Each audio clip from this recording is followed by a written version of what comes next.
The original plane casting technique supported 3D positioning of a preselected object. The core idea of plane casting was that the manipulated object was free to move in 2D along a plane that was freely oriented in 3D space by the user. In pivot plane casting, the plane rotated about a pivot point located in the center of the 3D space. The orientation of the smartphone controlled the orientation of the movement plane about the pivot point. In free plane casting, similar to pivot plane casting, swiping on the touch surface translates the object on the movement plane. The key difference with pivot plane casting is that free plane casting also translates the plane and its pivot point along with the object.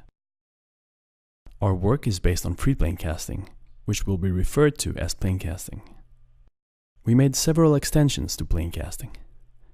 To improve translation, we added a flick gesture.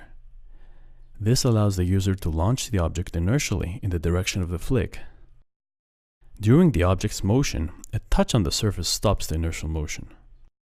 It is possible to guide the object in 3D space by rotating the plane while it's flying inertially.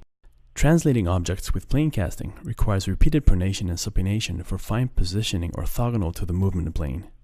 We expected this might frustrate users, so we added pinch gestures to move the object along the current movement plane's normal vector.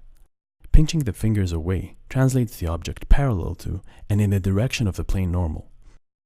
Pinching the fingers together translates the object in the opposite direction.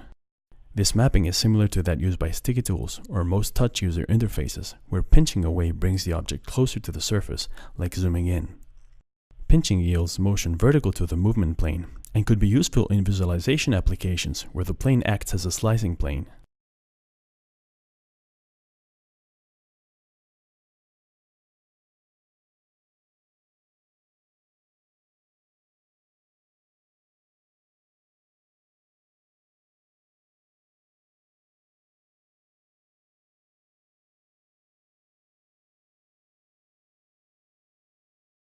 The major extension of this work is to enable rotation of the acquired object.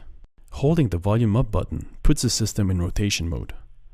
A single finger moving horizontally on the touchscreen rotates the object about the world's y-axis. Vertical motion rotates about the world's x-axis. To rotate the object about the z-axis, we use two fingers which are pivoted about their midpoint.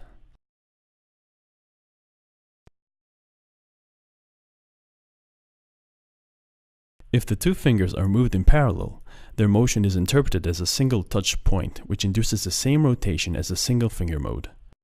This feature allows minor corrective adjustments to the x and y axis while rotating about the z axis. During pilot testing, participants indicated that rotating unfamiliar objects without an obvious up orientation did not present any problems. However, rotating objects that have a clear up direction required more controlled rotations.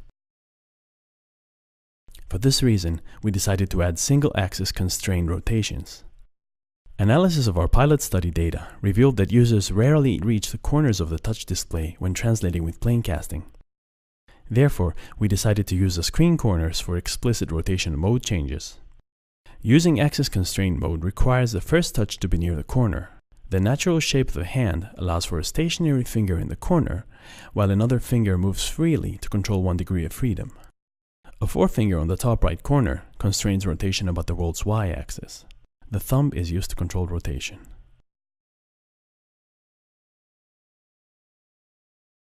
The thumb on the bottom left corner constrains rotation about the world's x-axis with forefinger control. The thumb on the bottom right corner constrains rotation about the world's z-axis with forefinger control. Since the switch between rotation and translation is done with the side button, it is possible for an experienced user to rotate while translating. Although object selection is outside the scope of this work, our system allowed selection based on two different strategies. A standard 2D cursor that is controlled based on the relative motions of the smartphone, and a 3D cursor. The 2D cursor allows for quick selection.